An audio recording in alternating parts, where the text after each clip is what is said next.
Any question? Maharaj, the first question is from Lakta Bhaktavrinda. Okay. So, I've heard that Srila Saraswati Thakur emphasized the basics of the spiritual knowledge and spiritual life. What are those basics, fundamental shlokas or extracts from the scriptures? They especially ask for the shlokas. Sloka. Oh. One of Krishna's names is Uttama Sloka. So,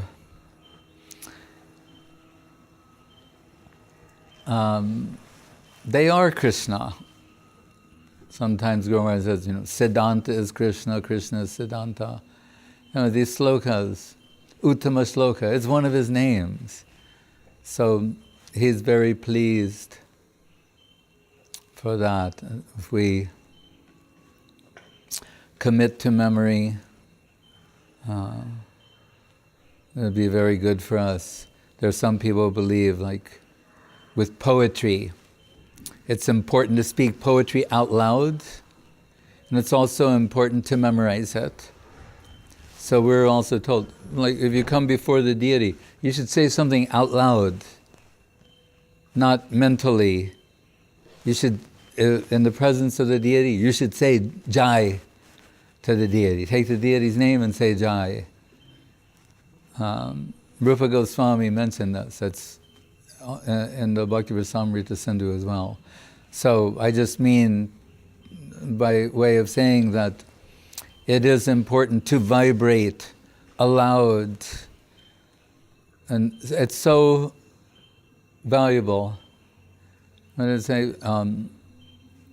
In one place where they're talking about the benefits of hearing, they're saying if you're even sitting next to a person who's, you don't know what they're saying. Avitir sarva shastranam bodharapi gariyasi. And sometimes, for example, Krishnadas Kaviraj Goswami in Chaitanya Charitamritam, he's defending his presentation in anticipation of those who might take him to issue on certain things. So he says, someone might say, there's too much Sanskrit in the Chaitanya, and he actually says this, and someone might say, there's too many Sanskrit verses there.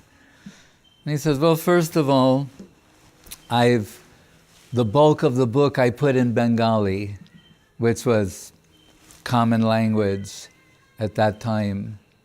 And he said, but so many commentaries on the Srimad Bhagavatam, the great commentators, Sridhar Swami, Madhvacharya, Viragavacharya, Ramanuja, others. I don't know about Ramanuja and Bhagavatam, but Vedanta, but he says their commentaries are in Sanskrit. And then he makes another point. He said, but actually, I'm not, the purpose of my presentation of this book is not to please the man in the street. That the man in the street, what's accessible or pleasing to them, that'll be the criteria for what we shall select and what we shall not select. He's saying, but actually, I am trying to express reality, higher reality, the highest reality, right?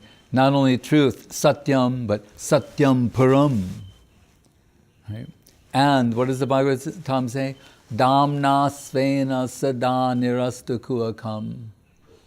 He is self-revealing, like the Upanishads. Nayamatma pravachanena labhyo namedaya na bahuna srutena tame varsha vrinute tena labhyas tashaisha atma vivrinute tanum shvam. He decides how to reveal himself. To whom, through whom. And this is the way he's done it. Right? So Uttama Sloka is one of his names. So what they might be referring to is the Brajamandal Parikrama of,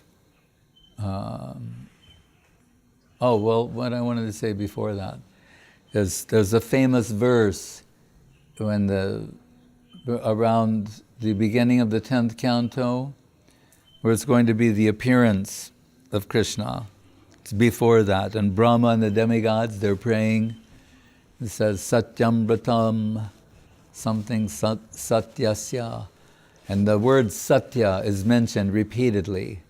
Truth, truth, truth, maybe 6-8 times. So once Srila Guru Maharaj was accompanying Srila Saraswati Thakur on a home engagement, like devotees sometimes do. We went sometimes with Srila Gurudev. The Grihastha, they're supposed to actually invite to the house, and then the Vaishnava sannyasi, the Vaishnava will come, have some Harikatha, some Krishna Kirtan, some prasadam will be distributed, like that. So, just as Advaita charges inviting Mahaprabhu to his house, maybe not just like, but the principle is there.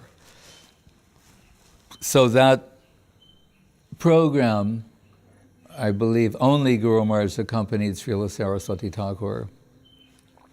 And he spoke on this Satyam Sloka from the 10th canto. Satyam Vratam, something Satyam Priyasya.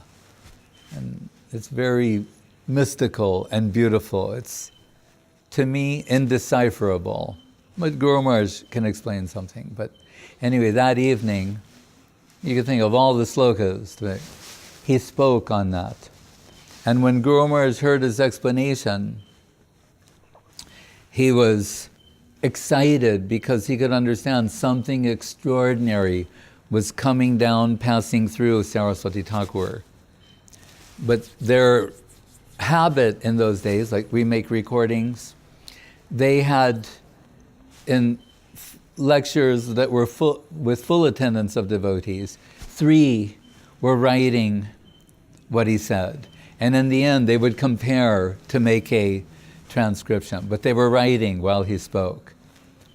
But here, Guru Maharaj was thinking, this is extraordinary, what's coming through Prabhupada Saraswati Thakur, so I should go get a pen and write this down.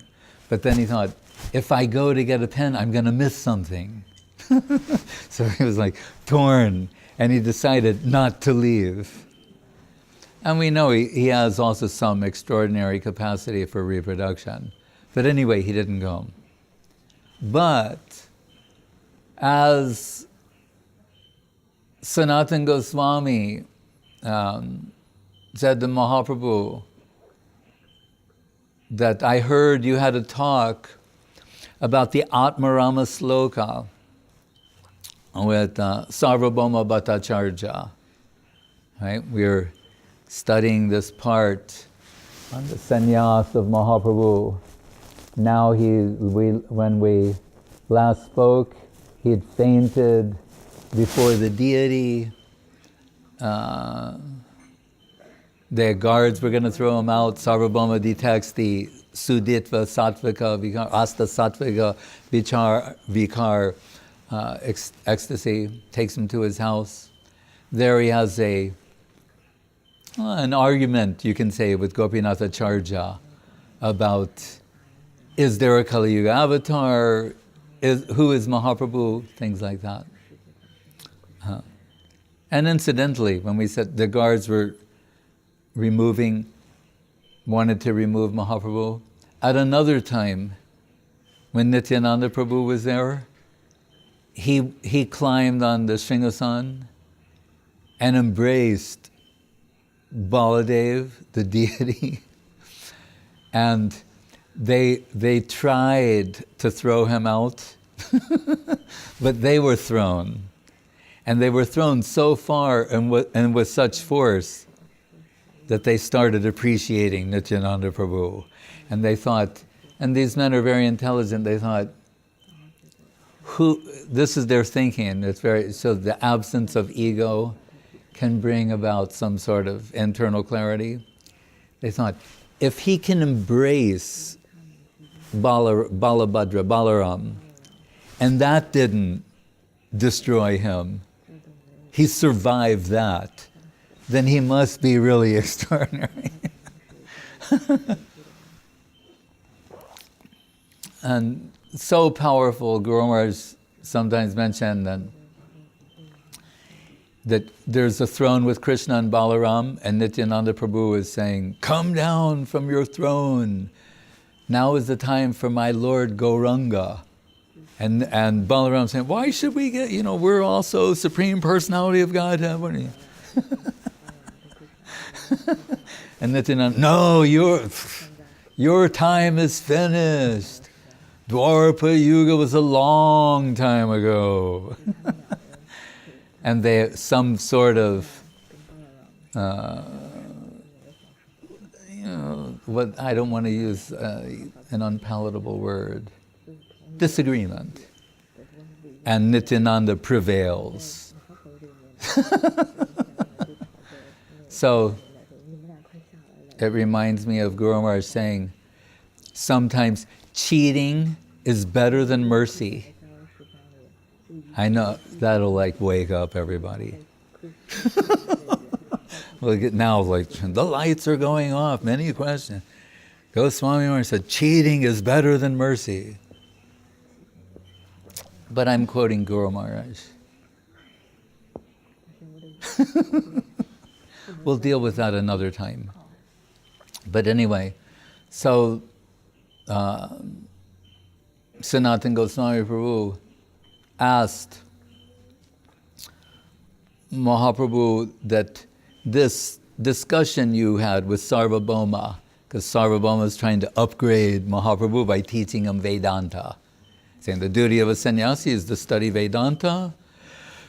First of all, you made a big mistake taking sannyas, but maybe we can save the situation by training you. But they think, he's so beautiful, he's 24 years old. Sarvabhauma saying, usually you should have finished with Grihastha life, and then you would have been mature and able to embrace the sannyas ashram, but I'll do my best. And anyway, they have a discussion on the Atmarama Slok.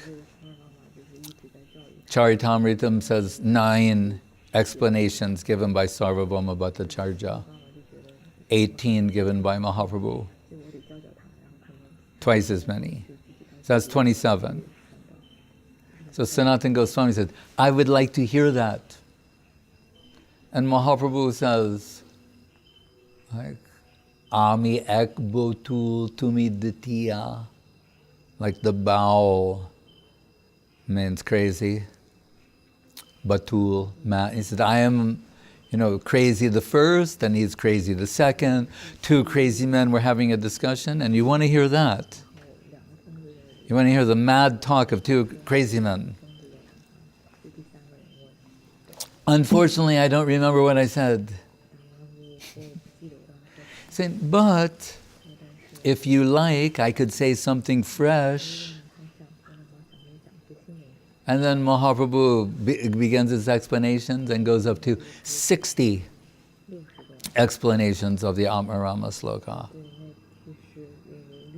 At which point that Sanatana Goswami says, this is inhuman. We say aporusheya, meaning divine, another way of saying divine, that type of inhuman. He's saying, how is this possible? And Mahaprabhu answers by saying,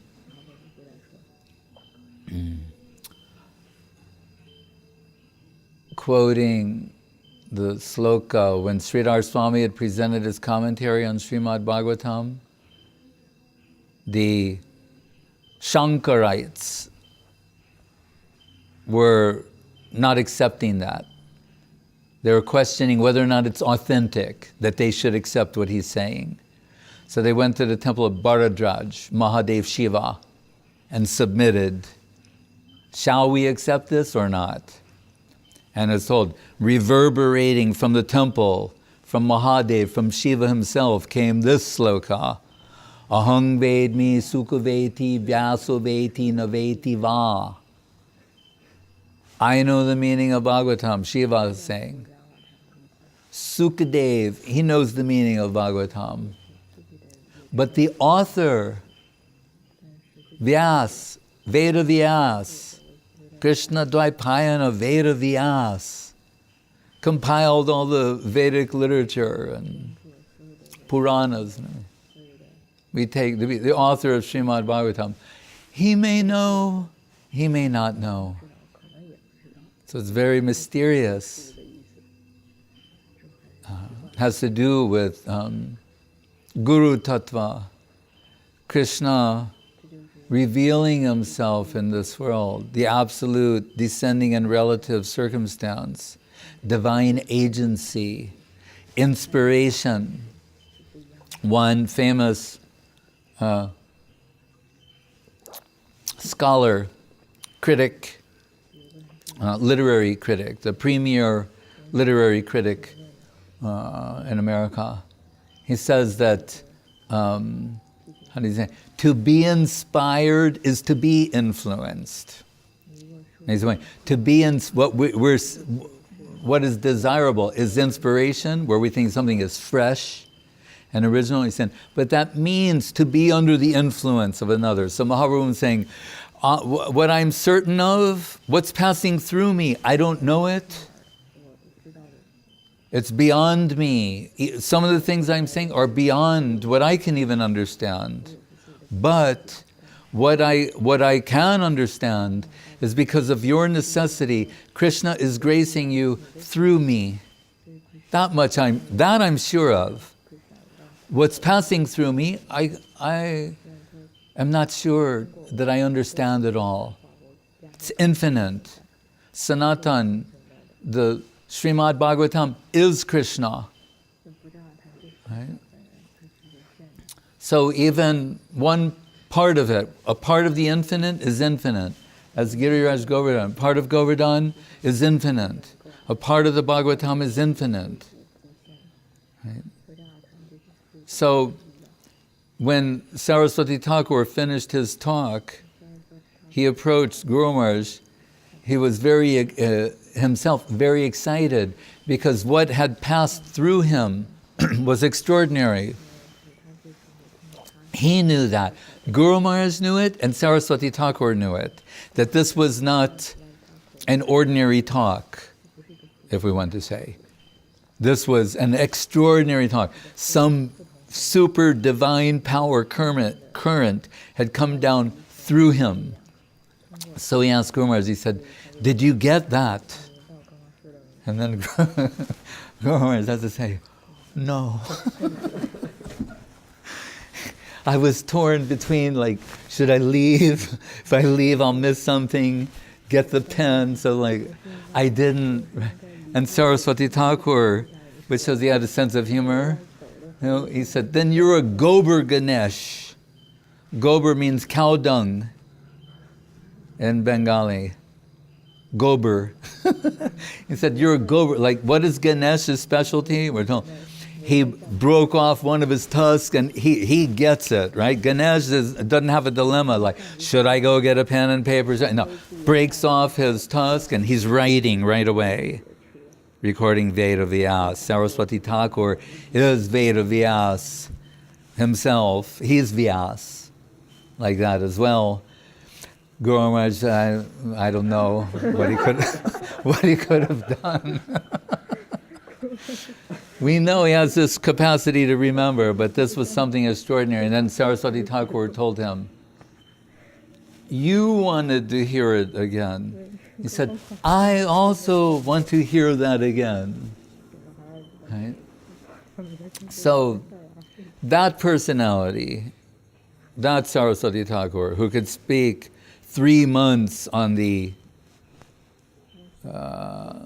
introduction to the Bhagavatam, Janmadhyasya Yattaha, Dharmak Projita Kaita Botra, and Nigama Kalpatura Galitampalam. He could speak on them for 3 months, 4 months, every day. When he was in Radha Kunda, and here's the point, I've come in a long way. Everyone expected that he's going to speak something very high, something very confidential. Radha Kunda, the holiest of holy places.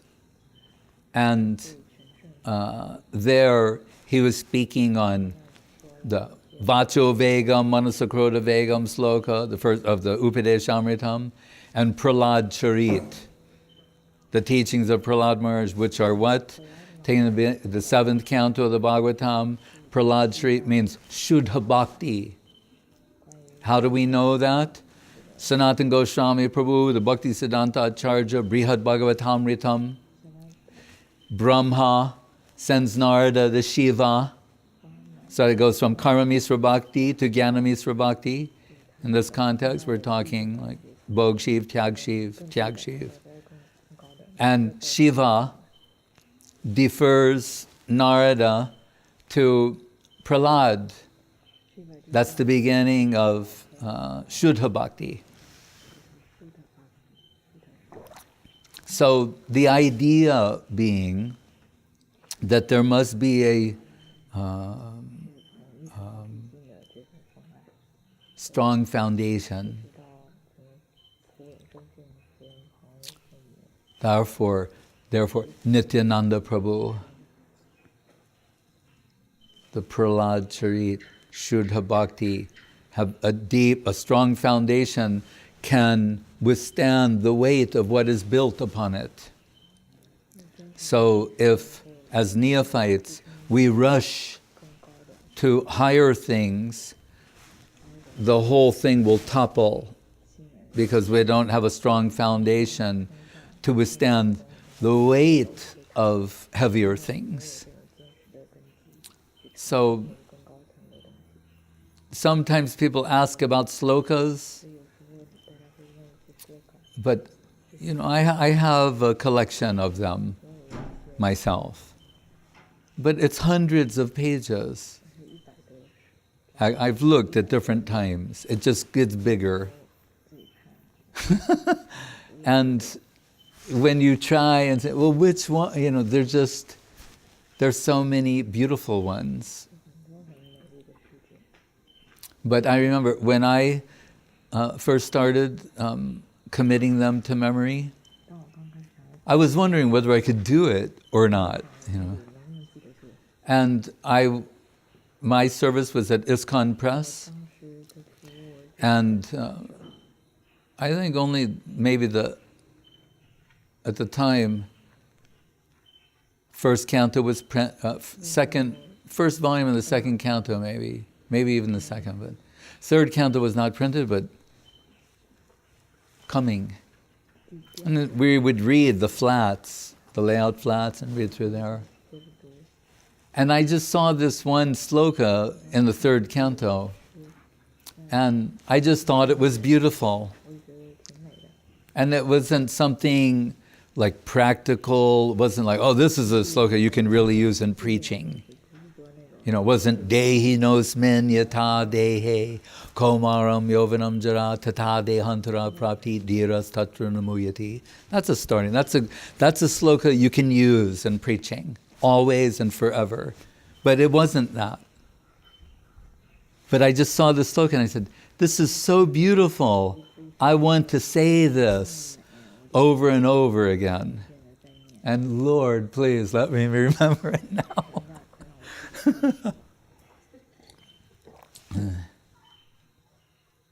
Oh yeah. It said, Atmanam chakuru shrestha Krishnena manashekshitam Dayam gate bhagavate ruroda prema vivala. And it said, when Uddhava tells Vidura, Krishna was thinking of you when he left the world, he became overwhelmed, prema vivala, by divine love, and just broke down crying.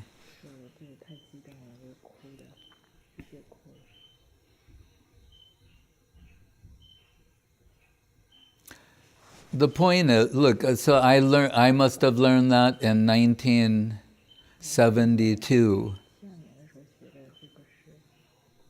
So if you learn them and try and serve them, then they will stay with you and come to you. You have very good company, very good association. You can live with slokas. They're conscious.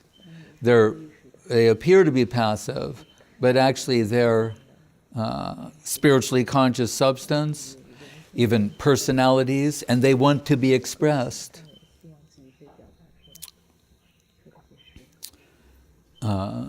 Once, one of these little girls in London, and we were there with Srila Guru, she said, she was wondering about Gurudev, and she said to me, "Do you and Gurudev play games?" So I said, "Of course." But I was thinking actually of Gurudev and Guru Maharaj and their game, the sloka game. And the way they play the sloka game was whatever the last word is, that should be the first syllable of the next sloka. So if you said, let me see if I can, well, I said, Dhiras tatra namuyati. So then I'd have to go, Tattenu kampam susamikshamano. You get ta.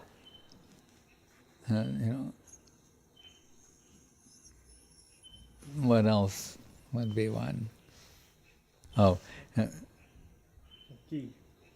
Yes, but if I said, Ruroda prema vivala, lalita lavanga lata parishilana kamala malaya samire, maru harabi karakarambita ko kila kujita kunja kutire, re, ra. What would it be? Ramante yogino anante sachidananda chidatmani.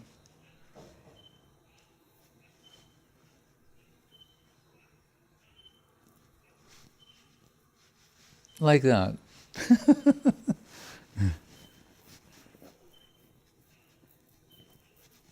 It's not so easy, actually, after a while. But Guru Maharaj and Gurudev, they could play this for a long time. That's how they would amuse themselves, like on the train or riding somewhere.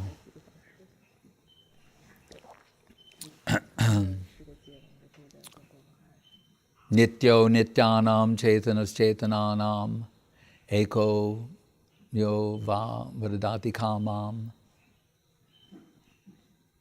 mamupetu punarjanma naitimam eti sorjan. Anyway, can make you think. But so Saraswati, if you say, what are they? Pralad Charit. That's a good place. Nate vidu sartakatim mi Vishnu durasaye ye bahirartamanina adanta gobir visatam tamisram.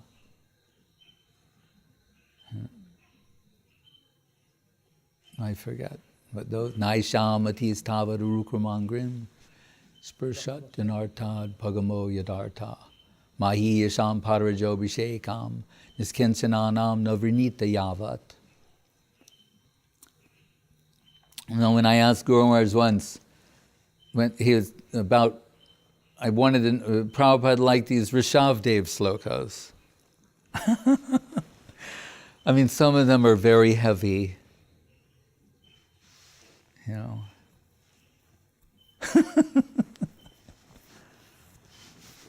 I mean, it's the Bhagavatam, so I can say it, right? In front of the... Like, he loved this look at Nayam Deho Deha Bhajam Niloke Kastam Arhate Vidbujamye Kamam Arhate Vidbujamye Tapo Dibyam Putraka Yena Shutvam Shudhyed Yasmad Brahmasokyam Twanantam. Rishabdev telling his sons, my dear sons, don't try for the same pleasures that are available to the stool-eating pigs. Right? But rather, tasmad, brahmasokyam tvanantam. You should be interested in Brahma Sukha, spiritual pleasure that's unlimited, not the temporary pleasure that's available to the stool-eating pigs. Right? So Prabhupada was in Vrindavan and speaking on this sloka, and he would see things on the airplane, observe things. So, and he said, so not only are it's the same pleasures available to the stool-eating pigs, he said, but I've seen they're eating the pig's intestine. And he yelled out and he said, what it is called? He goes, I don't know if they were taking it home. Like that. He goes, but I've seen on the airplane.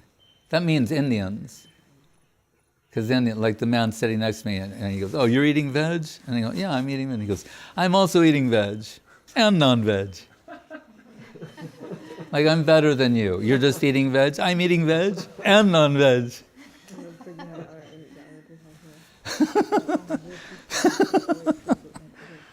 Oh, really? Okay.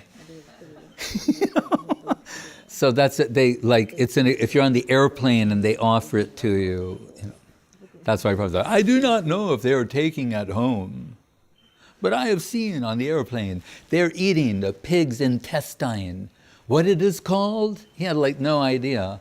And some devotee in the back goes, sausage. And Prabhupada goes, just see, immediate answer. Because first that was like, sausage, just see, immediate answer. He's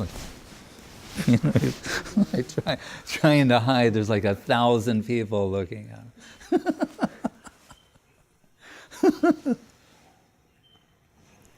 But anyway, so I asked Guru Maharaj once about Rishabdev, his teachings. Because I thought I was like understanding something. And Guru Maharaj was like a little annoyed with me.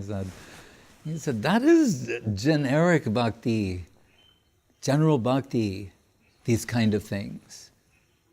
Like don't try for, mundane things, use your life, these are general things. He's like a little annoyed.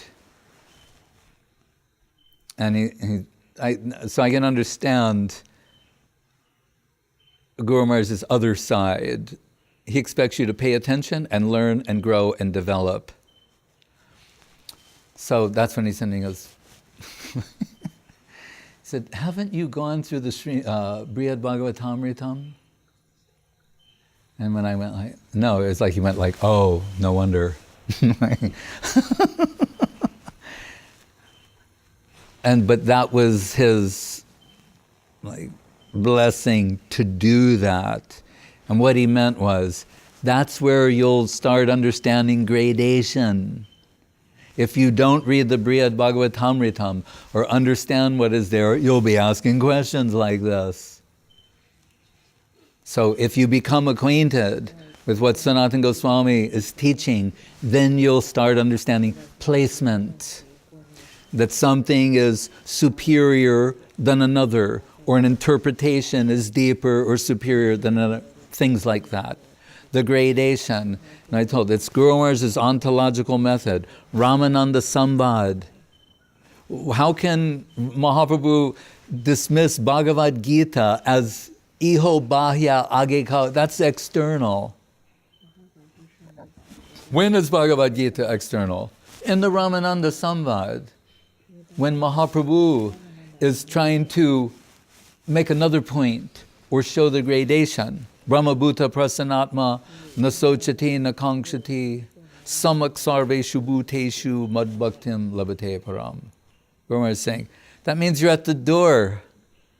So, and here's where gradation comes in. There's the door, there's the threshold, crossing over the threshold and entering. So he's saying this is a at the door sloka. Saying when you're done with all this, you're at the door. mad bhaktim labhate, then you'll get it. But that's being told to a person who doesn't have it. When I said on a similar way to Guru Maharaj once, he was talking in a particular line, I said, what about man mana bhava mad bhakto? Guru Maharaj said, we left that a long time ago. I'm like, oh. What do you mean? That's like one of the crowning slokas of the Bhagavad Gita. He's saying, we're talking about Yashoda. How can you introduce a sloka that's saying, you should think about me and become my devotee? It doesn't make any sense. That's what his point is.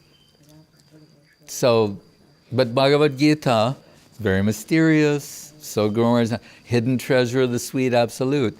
There are many different levels to read Bhagavad Gita on. Gurudev's reading Bhagavad Gita all the time. Never tiring of reading Bhagavad Gita, always finding some new light there. And all devotees love Bhagavad Gita. Right? So, and they're just like, how would it connect to the Chaitanya Bhagavat? Mahaprabhu's Leela. When Mahaprabhu tells Chandrasekhar Acharya, he gets this inspiration, Devi Bhav. Remember, because there's Bhakta Bhav, Radha Bhav, ultimate, but here, Devi Bhav.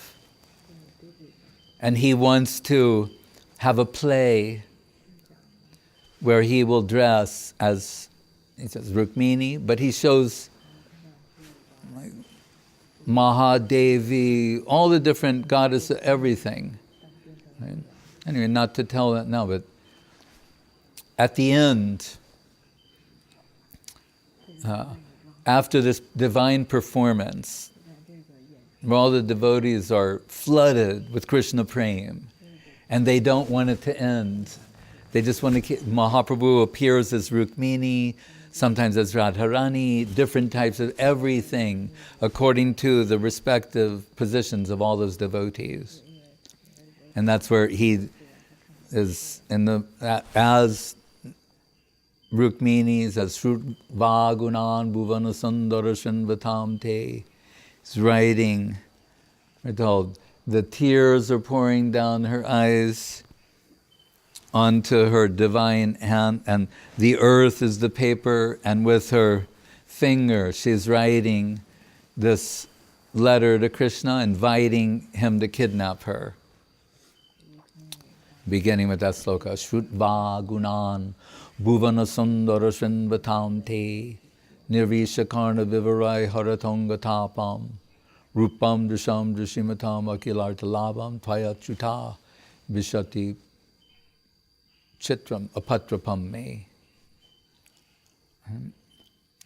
Anyway, what is there is so wonderful that the devotees are begging, praying that that night will ever end, but then the sun appears and they're all devastated and miraculously, beyond conception, Mahaprabhu in this Devi pastime starts breastfeeding all the devotees some kind of divine nectar. And what does it say? Pitaham asya jagato mata data pitamaha. Bhagavad Gita. I'm the father, I'm the mother, the grandfather, the pita data pita. Pitaham asya jagato mata. I'm the mother of everyone. So we can say that's one sloka in the Bhagavad Gita. He's saying he's father, mother, grandfather, but that from there you can extract to the Devi Bhav at the house of Chandrasekhar Acharya. Means it's just one example of unlimited meaning streaming out of the slokas of Bhagavad Gita. So, whatever you're attracted to, learn that.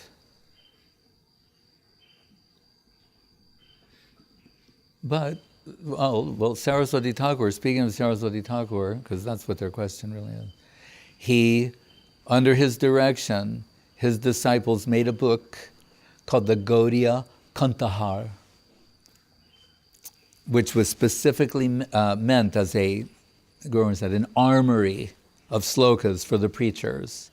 And there are all these different subject matters there, Guru, Tattva, and many others, and there's so many slokas there, and they're all good. They're all good for preaching. Because we grew up in ISKCON, we learned the verses we heard Prabhupada saying. I mean, it was just a common sense thing. And they were mainly Atma Tattva, Atma Gyan slokas, like the second chapter of the Bhagavad Gita. So we learned those, and that's good if everyone will know them. They're very useful in preaching, but they're also very sweet to remember. Remember, they're spoken by Krishna. He vibrated these sounds. They're divine sounds. If we repeat them, even if we don't know what they mean, we'll be benefited. That's what I was going to say. It's mentioned in the Chaitanya Bhagavat, Saraswati Thakur purport. If you just sit next to somebody, and even go so far as to say, maybe they're not even saying something, but they usually do, you still will be benefited. Just hear, these are divine sounds. So any connection we have with them will be good for us.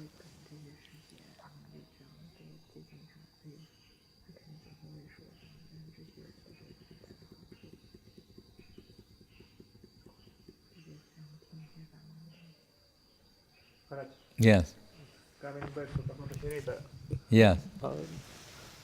Is it so that Bhagavatam himself also contains some different levels of gradual developing of rasa? Like, for example, seventh canto is starting of Shanta rasa, as Prahlada Maharaj. But if it's so, but why there are two cantos after 10th canto? Yes. Why are they? Yeah, that's very interesting. And it reminds me of the first time I actually met Srila Guru Maharaj in person. I'd heard some tapes and had a few tapes, but then I met him. I went with Bhakti Abai Narayan Maharaj, the Hungarian Maharaj from years ago. And I was more like starstruck, dumbstruck, could not speak. I couldn't believe we were with Srila Guru Maharaj. I didn't think it was possible. But Babaji Maharaj took us upstairs at the mat to the lotus feet of Guru Maharaj. But Narayan Maharaj, Bhakti Abai Narayan Maharaj, Dwarakesh at the time, he was very uninhibited. And so he told Guru Maharaj at one point, he said, I'm wondering why I seem to prefer to read Chaitanya Charitamrita over Srimad Bhagavatam. Like, it was very comfortable just talking with Guru Maharaj, asking him things, and Guru Maharaj methodically answering his questions. So on that one, Guru Maharaj said,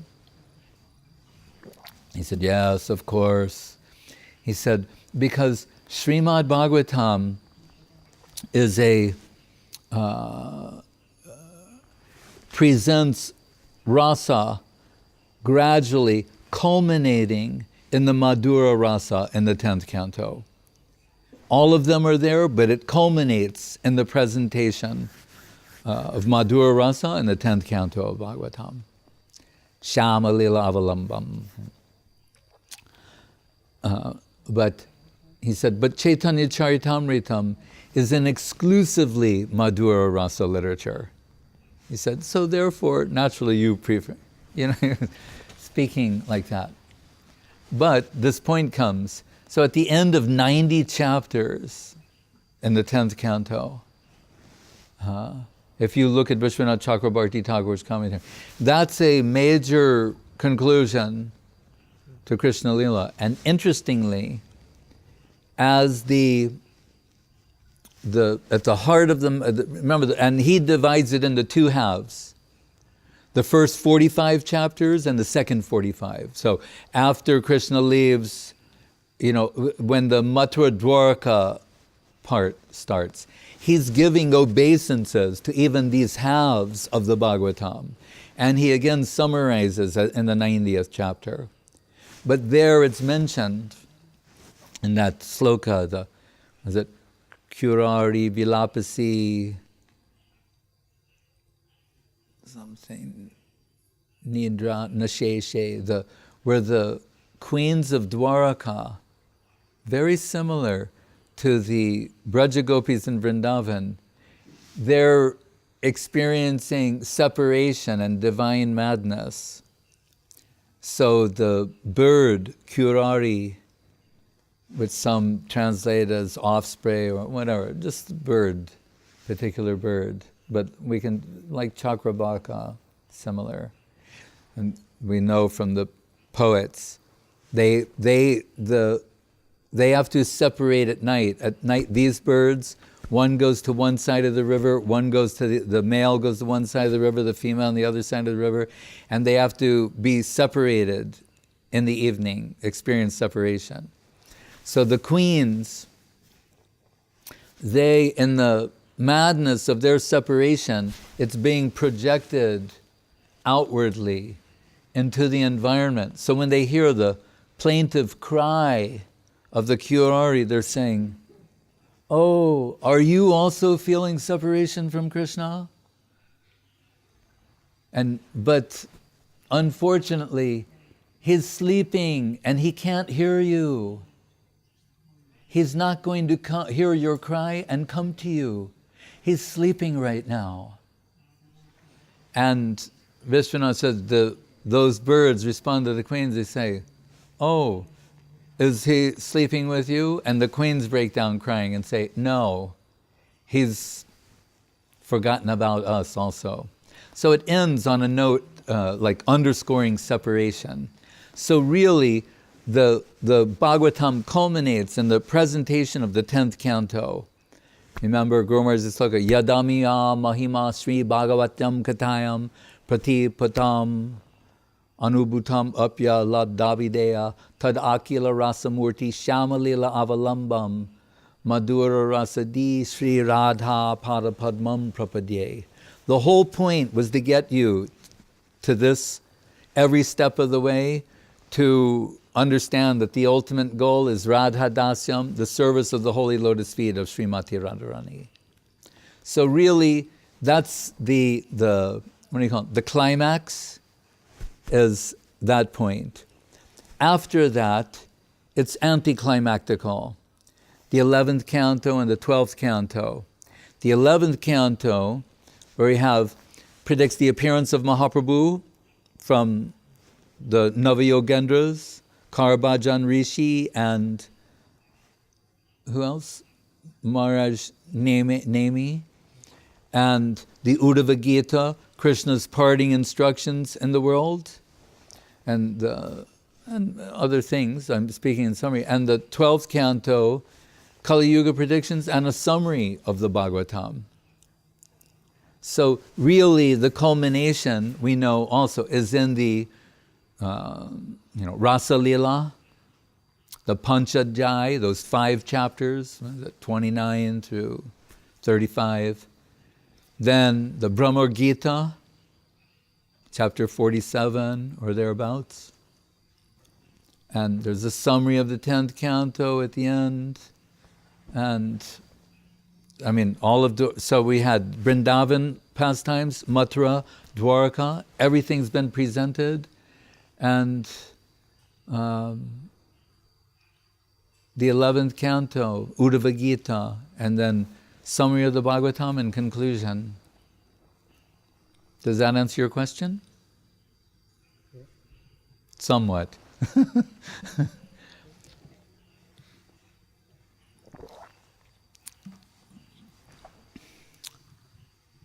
But as I have mentioned, that when it's funny how these things happen, like devotees when we had our temple in San Jose, some Indian people would come. The Banerjees were the first. Arun and Alpa Banerjee, their family, and there was another family. So we're always encouraging them, like if you go to India, please go to the Mat, visit Srila Guru Maharaj. We never thought maybe that it'll actually happen, but it was like well wishes. And so this one man, he's actually from South India. He went to his hometown in South India, and then he showed up at the Mat, and like, I almost, like fainted to see him there. He's like, you told I should come, So excitedly, we took him up to see Guru. I couldn't believe it. Like, someone actually came. I mean, one of our Indian members. And Guru Maharaj is receiving him very nicely. Where have you come from? And he mentioned, like, Kurma Kshetra and the so-called hill station down there. And that, like, I went, oh, Kurma. And I had just read the 12th canto of the Bhagavatam. And, I'm waiting for him, like, oh, here's his big opportunity to ask Srila Guru Maharaj a question. But he's a polite, pious Indian gentleman. He's just, to see Guru Maharaj get his darshan, bow him, offer, that was kind of enough, and so, but I just think, wow, his sanskar is so great. He like comes from Kurma Kshetra. I like thinking Mahaprabhu. He got that the Kurma Purana slok to assuage the pain in the heart of that Brahmin. He picked up Brahma. I'm just thinking, the Bhagavatam also says, Dakina Desh. Even the Bhagavatam mentions how glorious South India is.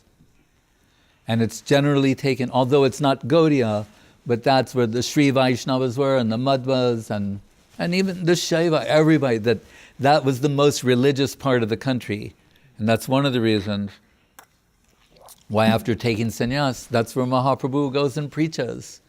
And he's demonstrating the superiority of his Achintya Beda Bed Tattva over the Tattvavadis, the Sri Vaishnavas, the Buddhists, everybody.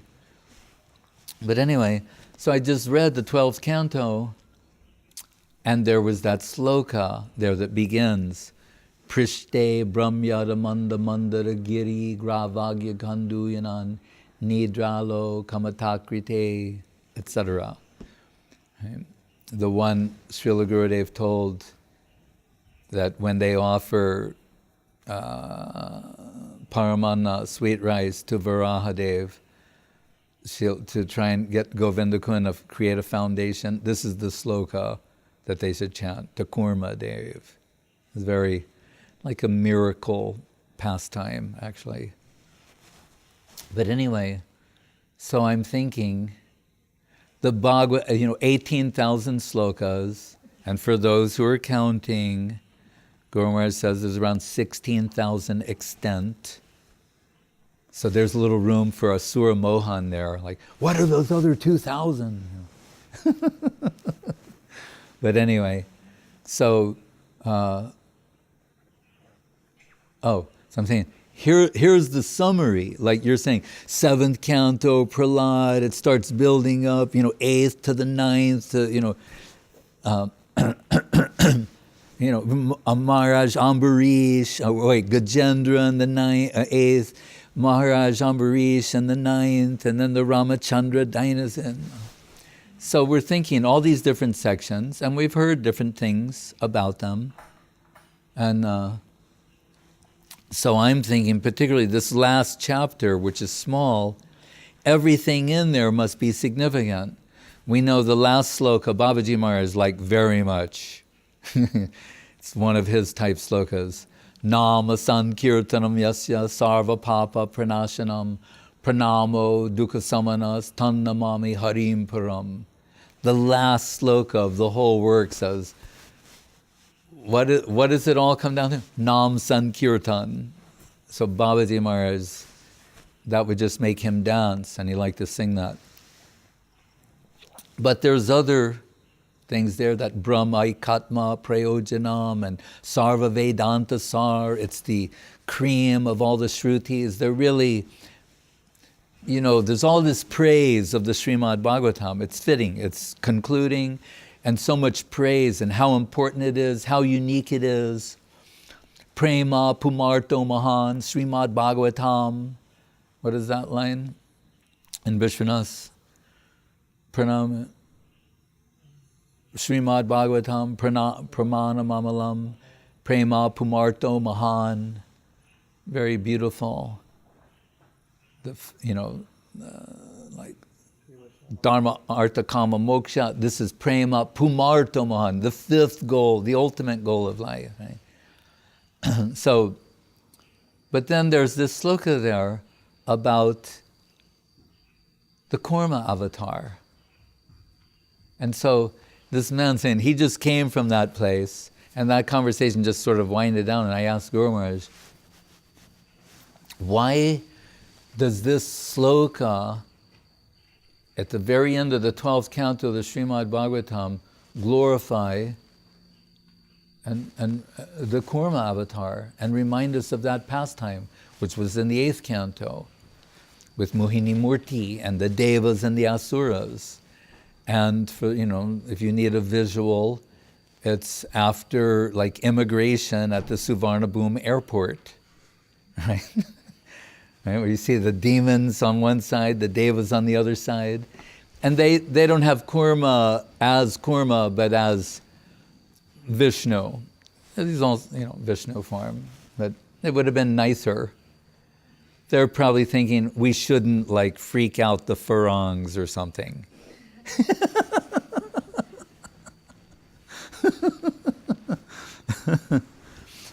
Anyway, so this pastime, it's Avadut Maharaj and Mahayogi and the whole group, they're in Angkor Wat right now, Angkor Thom, where this pastime on arguably the largest temple in the world is displayed prominently. Has a big part to play in Thai culture and that Vedic culture of Southeast Asia. It's super important.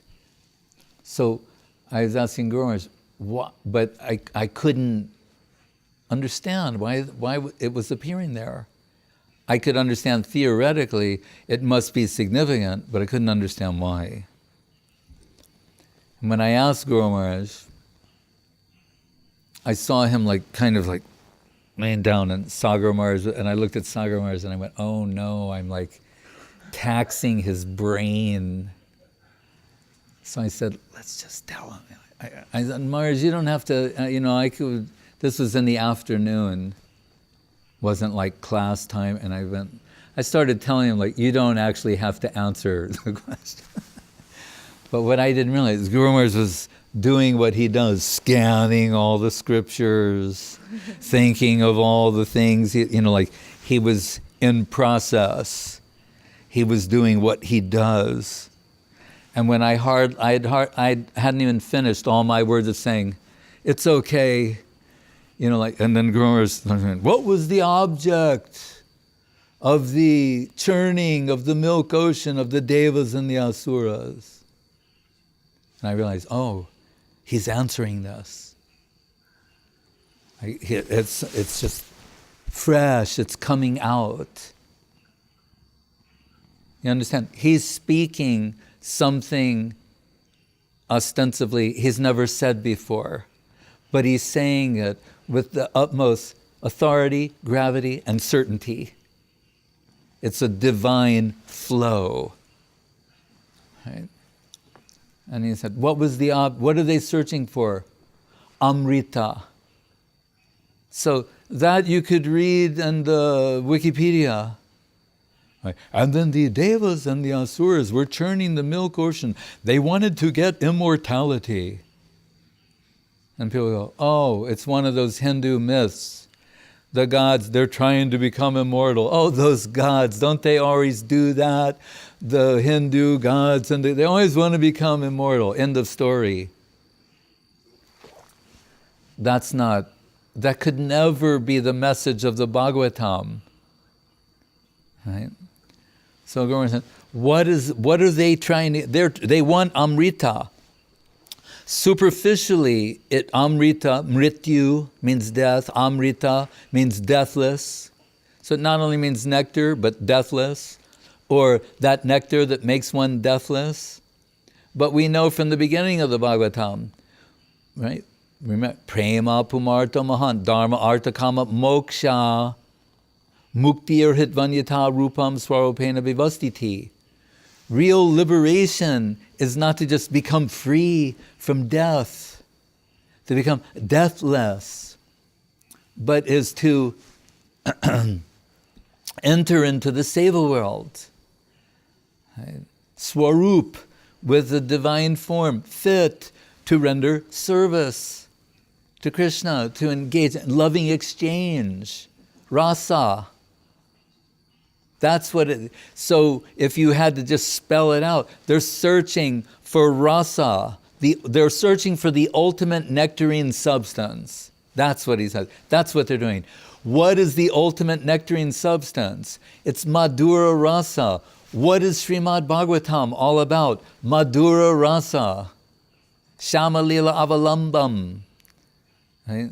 So he's saying the reason it's mentioned there is to tell you this Srimad Bhagavatam, it is that ultimate nectarine substance. This is what they were searching for, and it's found in Radha Dasyam.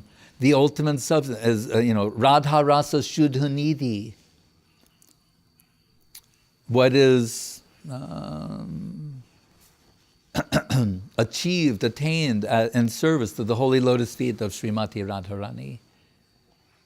And in the end, it mentions about the breathing going in and out of the oceans. And when we were talking about this one day, Gurudev said, that is also Madhura Rasa.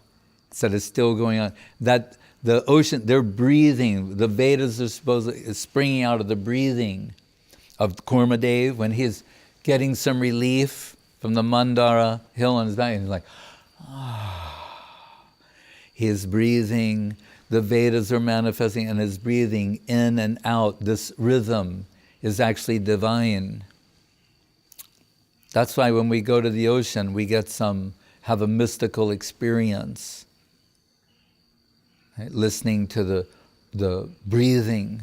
It's like listening to the breathing of the personality of Godhead.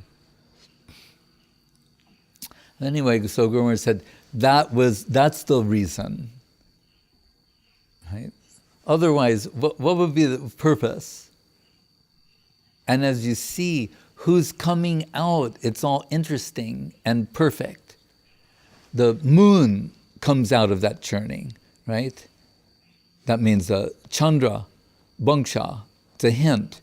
Lakshmi Devi, Sri, she comes, there was in that museum in Phnom Penh, I didn't get to go to Siam Reap previously, but I was at the National Museum. They have some reliefs because they've been stolen many times too, from the original temple. But there's beautiful relief, and you can see Lakshmi Devi's coming out of the ocean of nectar, and there are all these elephants around, because remember it's milk ocean, and just coming out of they're all spraying divine water or Ganga on her. You can understand she's the ultimate good fortune is going to come from this also. What is that ultimate good fortune? Radha Dasyam, otherwise known as the Krishna consciousness movement. Anyway, so Guru Maharaj, I'm engaged now in Bhakya Aparad. I cannot properly represent as he did how beautiful it was and how wonderful, nourishing and astonishing. But I thought this all came with that person saying, I'm just coming from Kurmaksha, the hill station. I went, wow, this is beautiful. From, an insignificant, or as Guru Maharaj was saying, negligent part of the finite, that the deepest aspect of the infinite comes streaming out. But why? Because book Bhagavad, person Bhagavad, the person who personified what is Srimad Bhagavatam. Hare Krishna.